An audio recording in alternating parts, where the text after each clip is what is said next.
Сәлем достар, менің каналыма қош келдіңіздер. Бүгін сіздерменен керемет жылқы етінен балғын қуырдақ жасайтын боламын. Міндетті түрде видеоны соңына дейін көріп, комментария жазып, тіркеліп кетіңіздер. Көріп тұрғандарыңыздай, жылқының іш майын жақсылап шыжғырып аламыз. Бір ыдысқа салып алатын боламыз. Енді сол майға азырақ сұйық май қосып, осыған картошкаларымызды қып-қызыл қуыратын боламыз. Өздеріңіз көріп тұрғандай үстіп қып-қызыл картошкамызды қуырып, бір ыдысқа салып алатын боламыз.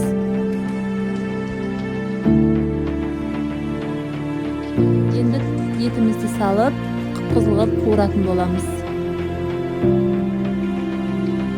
Шандырларынан тазалап, бәрін жақсылап турап салдым.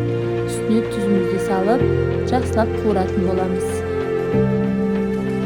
Етіміз қойылған кезде, ендігі кезегімізде пиязымызды турап, сәбізімізді турап, дайындап қоятын боламыз.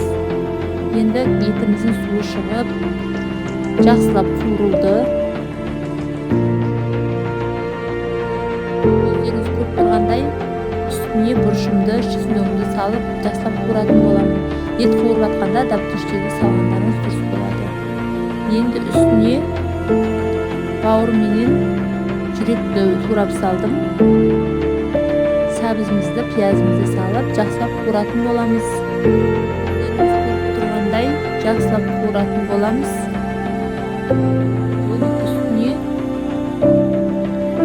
дана қуырылған картошкамызды саламыз. Дана шыжғырған майымыздан 5-6 салып жібереміз. Сосын капусталарымызды құтыратын боламыз.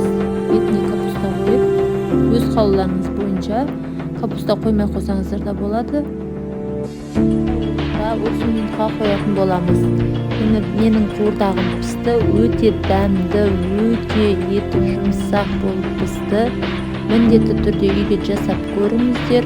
Видео ұнаса, комментария жазып маған тіркеліп кетуді ұмытпаңыздар. Әртүрлі рецептермен бөлісетін боламын. Қош сау болыңыздар.